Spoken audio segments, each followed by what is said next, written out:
Salut tout le monde, capsule allaitement aujourd'hui à propos des galactogènes. Donc les plantes, en fait, les produits naturels qui vont vous aider à produire plus de lait. Donc on dit aussi les galactogogues, venus du mot d'anglais. Donc les galactogogues, il y en a quelques-uns, il y en a plusieurs en fait.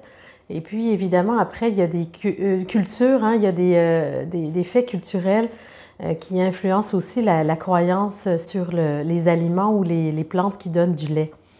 Mais on en a quand même quelques-uns pour lesquels c'est prouvé.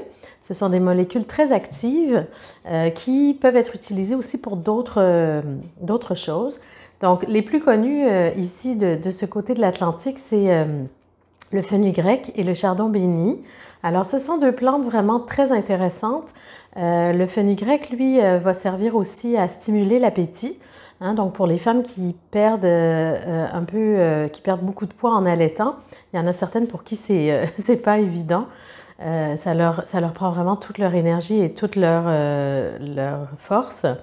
Alors, le fenugrec, ça peut être un excellent stimulant à la fois pour avoir du lait, mais aussi pour que vous mangiez suffisamment aussi pour vous-même. Donc, fenugrec et chardon béni, et le fait de les prendre ensemble va vraiment décupler leur action sur la production de lait. Donc ça, c'est les deux plus communs, mais on a aussi ce qu'on appelle le galéga, qui est le rue de chèvre. Donc c'est une plante vraiment qui s'appelle communément le rue de chèvre, mais son nom latin, c'est le galéga. Donc ça, c'est une molécule aussi qui est très, très active sur la production de lait. Donc je vous encourage à le trouver. Il se trouve bien sûr pour toutes les plantes dont je parle, vous pouvez le trouver en gouttes, en tisane, parfois utiliser les graines. Par exemple, le fenugrec, ça se consomme très très bien en infusion ou aussi les graines de fenugrec. Donc vous avez aussi le fenouil. Le fenouil, ça c'est une plante et les graines de fenouil vont être très très actives au niveau de la lactation. Alors, le fait de faire des combinaisons, d'avoir vraiment un plan avec plusieurs de ces plantes en même temps va pouvoir faire la différence. Il y en a une autre, c'est l'ortie.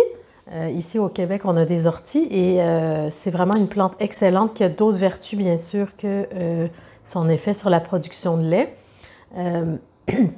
C'est vraiment une plante détoxifiante qui est magnifique à plusieurs niveaux. Et le fait de faire des infusions d'ortie régulières, d'en prendre plusieurs fois par jour, peut vraiment avoir un impact. Alors là, il faut compter 2-3 jours avant d'avoir un effet sur la lactation, un effet palpable, visible pour vous. Pour la plupart des plantes, il va falloir parfois attendre 1 ou 2 jours, 2-3 jours pour voir une différence sur votre production ou le comportement de votre bébé.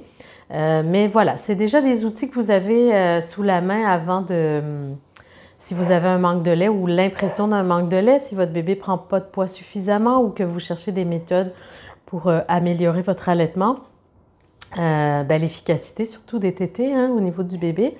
C'est sûr qu'il y a plein de paramètres à considérer, mais parfois, boire ces plantes-là, utiliser ces plantes-là, ça peut vraiment faire la différence puis vous soutenir réellement. Alors, commencez par là. Évidemment, s'il y a un vrai problème de déficit de poids pour votre bébé ou de manque de lait, à ce moment-là, faites-vous accompagner par un professionnel de la santé, une consultante en lactation, votre médecin, le pédiatre, et puis évidemment, après, il y a des médicaments aussi qui peuvent stimuler la production, qu'on a accès uniquement sur ordonnance, bien entendu, parce qu'ils ont aussi des effets parallèles, donc il faut être très prudente avec ça. Et puis, voilà, je vous souhaite des beaux allaitements en espérant que cette capsule vous ait aidé. N'oubliez pas de lever le pouce et puis de vous abonner à ma chaîne. Je vous dis à bientôt pour une autre capsule allaitement. Bye!